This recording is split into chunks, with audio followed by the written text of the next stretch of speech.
अल्हम्दुलिल्लाहि रब्बिल आलमीन वल आकिबतु लिल मुत्तकीन वस्सलातु वस्सलामु अला सय्यदिल अंबियाइ वल मुरसलीन व अला आलिहि व अस्हाबिहि अजमाइन अम्मा बाद फ़ौज़ु बिल्लाहि मिनश शैतानिर रजीम बिस्मिल्लाहिर रहमानिर रहीम व कम अहलकना क़ब्लहुम मिन क़र्निन हुम अहसनु असासन व रिया सदक़ल्लाहुल अज़ीम। इन्नल्लाह व मलाइकतहु युसल्लूना अलन नबी या अय्युहल्लज़ीना आमनू सल्लु अलैहि व सल्लिमू तस्लीमा। अल्लाहुम्मा सल्लि अला सय्यिदिना व मौलाना मुहम्मदिन व बारिक व सल्लिम व सल्लु अलैहि। अस्सलातु वस्सलामु अलैका या सय्यदी या रसूलल्लाह। अस्सलातु वस्सलामु अलैका या सय्यदी या हबीबल्लाह। अस्सलातु वस्सलामु अलैका या सय्यदी या मुहम्मदुर रसूलुल्लाह सल्लल्लाहु अलैहि व आलिहि वसल्लम। अल्लाह तबारक व तआला की हम्द व सना और उसके प्यारे हबीब हज़रत मोहम्मद सल्लल्लाहु अलैहि व आलिहि वसल्लम की ज़ात अक़दस पर दुरूद व सलाम का नजराना पेश करने के बाद मैं सच्चे दिल से दुआ गो हूँ कि अल्लाह अज़्ज़ व जल मुझे हक सच ठीक ठीक बयान करने की तौफीक अता फरमाए। अगर इसमें कोई गलती कोताही हो तो अल्लाह अज़्ज़ व जल मुझ बंदा नाचीज़ को अपने शान करीमी के सदक़े से माफ़ी अता फरमाए। और दुआ गो हूँ कि अल्लाह अज़्ज़ व जल मेरे हाज़रीन नाज़रीन सामईन के माल जान इज़्ज़त आबरू में बरकतें अता फरमाए। दुआया कलिमात के बाद आज का जो मेरा उन्वान है वो है अल्लाह ने अमीर कौमें इससे कबल हलाक की। खुतबा के अंदर तलावत की गई आयत करीमा सूरह मरियम आयत नंबर 74 पारा नंबर 16 तर्जमा। और हमने इनसे पहले कितनी कौमें हलाक कर दी जो साजो सामान में और दिखाई देने में इनसे ज़्यादा अच्छे थे। अल्लाह अज़्ज़ व जल जहाँ पर रहमान हैं, रहीम हैं, करीम हैं, सत्तार हैं, अयूब हैं, अल्लाह अज़्ज़ व जल की ये तमाम सिफ़ात मोमिनों के लिए हैं। अल्लाह अज़्ज़ व जल काफ़रों के लिए कहार हैं। अल्लाह अज़्ज़ व जल अपने नबियों और रसूलों के ज़रिए से पहले काफ़रों को समझाते हैं, फिर अल्लाह अज़्ज़ व जल इन काफ़रों को ढील देते हैं कि ये अपने आमाल से और अपने अकायद से बाज आ जाएं। फिर जब वो बाज नहीं आते तो अल्लाह अज़्ज़ व जल इन पर अज़ाब करता है। अल्लाह अज़्ज़ व जल इनको तबाह बर्बाद कर देता है। अल्लाह अज़्ज़ व जल इनको नेस्तो नाबूद कर देता है। अल्लाह अज़्ज़ व जल इनको मौत के घाट उतार देता है। अल्लाह अज़्ज़ व जल कभी इन काफ़रों पर कहत नाज़िल करता है। अल्लाह अज़्ज़ व जल कभी इन काफ़रों पर सैलाब का अज़ाब भेजता है तो ये पानी में डूब जाते हैं। कभी अल्लाह अज़्ज़ व जल इन काफ़रों को दरिया के अंदर गर्क कर देता है। कभी अल्लाह अज़्ज़ व जल इन काफ़रों के चेहरों को बिगाड़ कर रख देता है। कभी अल्लाह अज़्ज़ व जल इन काफ़रों को बंदर बना देता है। कभी अल्लाह अज़्ज़ व जल इन काफ़रों पर टिड्डियों का अज़ाब मुसल्लत फरमाता है। कभी अल्लाह अज़्ज़ व जल इन काफ़रों के ऊपर आसमान से पत्थर बरसाता है। कभी अल्लाह अज़्ज़ व जल इन काफ़रों को ज़मीन के अंदर धुंसा देता है। कभी अल्लाह अज़्ज़ व जल इन काफ़रों पर झुमके अज़ाब के तौर पर मुसल्लत कर देता है। कभी अल्लाह अज़्ज़ व जल इन काफ़रों के ऊपर अवाबीलों को अज़ाब देने के लिए भेज देता है। कभी अल्लाह अज़्ज़ व जल इन काफ़रों पर बारिशें बहुत ज़्यादा करता है जिसकी वजह से ये डूब जाते हैं, मर जाते हैं। कभी अल्लाह अज़्ज़ व जल इनके ऊपर मेंढकों का अज़ाब भेजता है।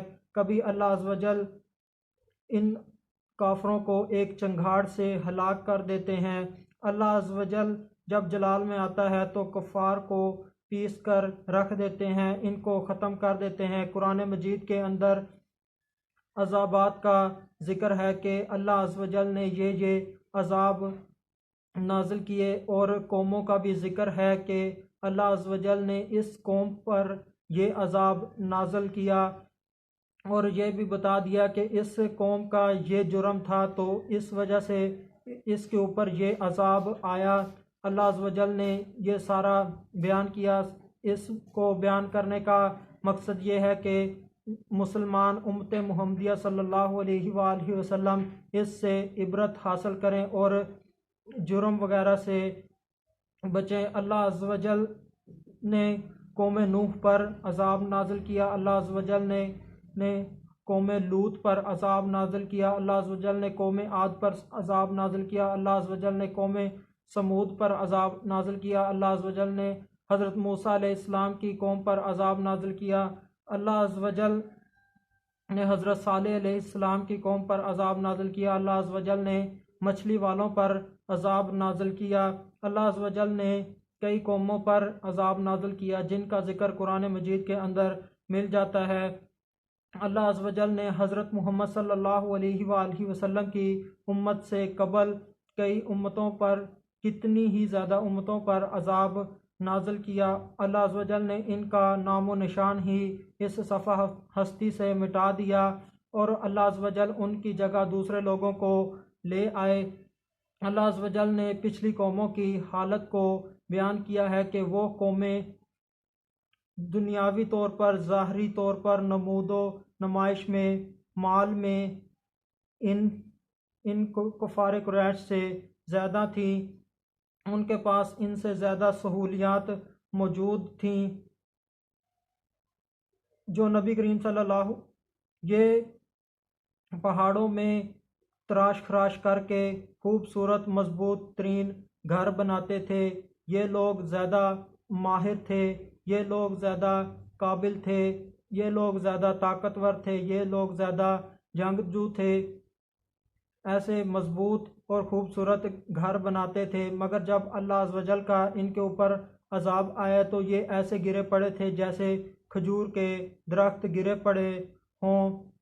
अल्लाह अज़्ज़ व जल ने इनको ऐसे बागात अता किए, वो इतने ज़्यादा फल देते थे कि अगर कोई आदमी खाली टोकरा लेकर दरख्तों के नीचे से गुज़रता, जब वो बाग का चक्कर लगाकर वापस आता तो उसका टोकरा फलों से भर जाता, यानी कि खुद ब खुद फल टूट कर उसके टोकरे में गिरते थे। अल्लाह अज़्ज़ व जल ने उनको इतने ज़्यादा फलों की कसरत से नवाजा हुआ था। अल्लाह अज़्ज़ व जल ने इन्हें फसलों के ज़रिए से, बहुत ज़्यादा अनाज के ज़रिए से, अनाज से भी नवाजा। इनके पास कसीर अनाज होता था, मगर जब अल्लाह अज़्ज़ व जल का अज़ाब आया, अल्लाह अज़्ज़ व जल की पकड़ आई तो इनकी जो खेतियाँ थी, फसलें थी, वो खुश्क भूसा बन गई और वहाँ पर कुछ भी बाकी ना रहा। और अगर दौलत की बात की जाए तो इनके पास बेपनाह दौलत थी, इनके पास सोने की अशरफियाँ, हीरे जवाहरात, जेवर, सोना बेपनाह मौजूद होता था। नमरूद, शद्दाद, फ़िरऔन और कारून, ये बड़े बड़े दुनिया के अमीर तरीन बादशाह गुज़रे हैं। शद्दाद ने तो जन्नत भी बना ली थी मगर वो देखने ना पाया, और कारून के ख़जाने इतने ज़्यादा थे कि उन ख़जानों की चाबियाँ गालबन 80 खच्चर उठाते थे, यानी कि 80 खच्चरों के ऊपर वो लादी जाती थी। वो चाबियाँ बारीक चमड़े की बनी हुई थी। जब चाबियाँ इतनी ज़्यादा हैं तो तिजोरियाँ किस कदर ज़्यादा होंगी, वो ना जाने कितनी बड़ी होंगी, और एक एक तिजोरी के अंदर ना जाने कितना ज़्यादा मालो दौलत होगा, वो अल्लाह अज़्ज़ व जल ही बेहतर जानते हैं। यानी कि इतना ज़्यादा कसीर उनके पास मालो दौलत था। मगर जब अल्लाह अज़्ज़ व जल का अज़ाब आया तो ये माल और दौलत उन्हें अल्लाह अज़्ज़ व जल के अज़ाब से ना बचा सका। अल्लाह अज़्ज़ व जल ने कारून को ज़मीन के अंदर धुंसा दिया और सारा माल उसके सर के ऊपर रख दिया, और वो अभी भी मुसलसल ज़मीन के अंदर धुंसता ही चला जा रहा है। अल्लाह अज़्ज़ व जल कुफ़ार की बात का जवाब अरशाद फरमा रहे हैं इस आय करीमा के अंदर के माल और दौलत का ज़्यादा होना हक पर होने की दलील नहीं है। पिछली कौमों के पास तुमसे भी ज़्यादा माल और दौलत था, अच्छी नमूद वाले थे, मगर वो नाहक थे, बातल पर थे। अल्लाह अज़्ज़ व जल ने उनको तबाह बर्बाद कर दिया। अब यहाँ इन काफरों के लिए गौर करने का मकाम है कि वो अल्लाह अज़्ज़ व जल की आयतों को मान लें और ईमान ले आएँ और अपनी इस्लाह कर लें, क्योंकि माल और दौलत का ज़्यादा होना हक पर होने की दलील नहीं है।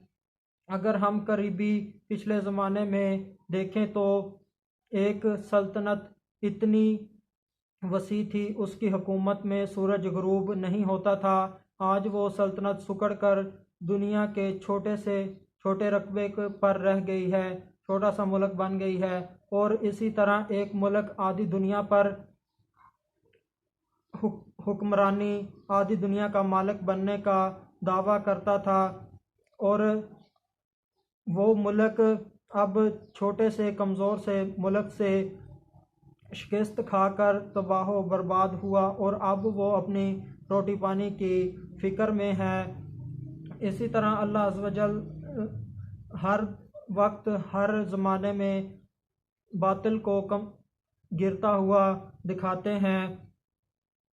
इस आय करीमा के अंदर असास का लफ्ज़ ज़िक्र हुआ है। असास से क्या मुराद है? असास से के मुतल्लिक़ मुफस्सिरीन किराम के मुख्तलिफ़ अक़वाल हैं, जिनमें से 6 कौल मैं यहाँ पर बयान करता हूँ। असास से मुराद पहला कौल ज़्यादा मालो मता है। असास से मुराद दूसरा कौल घर का साजो सामान है। असास से मुराद तीसरा कौल जो बिछाया जाता है। असास से मुराद चौथा कौल जो पहना जाता है। असास से मुराद पांचवा कौल हैयत है। असास से मुराद छठा कौल कपड़े हैं। ये दुनिया का माल फ़ख्र के काबिल नहीं, नाज के काबिल नहीं। पहले की कौमें कुफ़ारे कुरैश से ठाठ बाट में ज़्यादा थी, इनके पास ताकत ज़्यादा थी, इनका लोगों के ऊपर रौब होता था। ये लोग जंगजू थे, माहिर थे, काबिल थे। इन लोगों के लिबास ऐसे होते थे कि इनके लिबास के ऊपर सोने का काम होता था। ये हीरे जवाहरात मोती वगैरह पहना करते थे। इनके ताजों के ऊपर कीमती से कीमती मोती लगे हुए होते थे। ये सोना पहना करते थे, यानी कि ये बहुत अमीर लोग होते थे। अल्लाह अज़्ज़ व जल ने हर कौम के ऊपर अज़ाब नाज़िल किया। जैसे उन्होंने गुनाह किया, नाफरमानी की, जुर्म किया, तो अल्लाह अज़्ज़ व जल ने उस कौम के ऊपर अज़ाब नाज़िल कर दिया। मगर जब मेरे महबूब हज़रत मोहम्मद सल्लल्लाहु अलैहि वसल्लम की उम्मत की बारी आई, तो अल्लाह अज़्ज़ व जल ने इनके ऊपर कभी भी इज्तिमाई अज़ाब नाज़िल नहीं फरमाया। ये सदका है मेरे नबी हज़रत मोहम्मद सल्लल्लाहु अलैहि वसल्लम का कि आप सल्लल्लाहु अलैहि वसल्लम की उम्मत पर कभी इज्तिमाई अज़ाब नहीं आया। हालांकि हमारे गुनाह उन उम्मतों से ज़्यादा हैं और ज़्यादा कभी हैं, मगर फिर भी अल्लाह अज़्ज़ व जल ने हम पर इज्तिमाई अज़ाब नाज़िल नहीं किया। ये हुज़ूर पाक सल्लल्लाहु अलैहि वसल्लम का हम पर करम है। और अल्लाह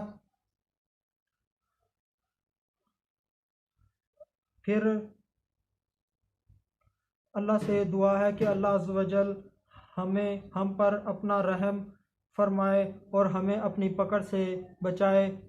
अल्लाह अज़्ज़ व जल हमेशा हम पर रहम ही फरमाए और कभी भी हम पर पकड़ यानी कि सख्ती ना करे। वमा अलैना इल्लल बलागुम मुबीन।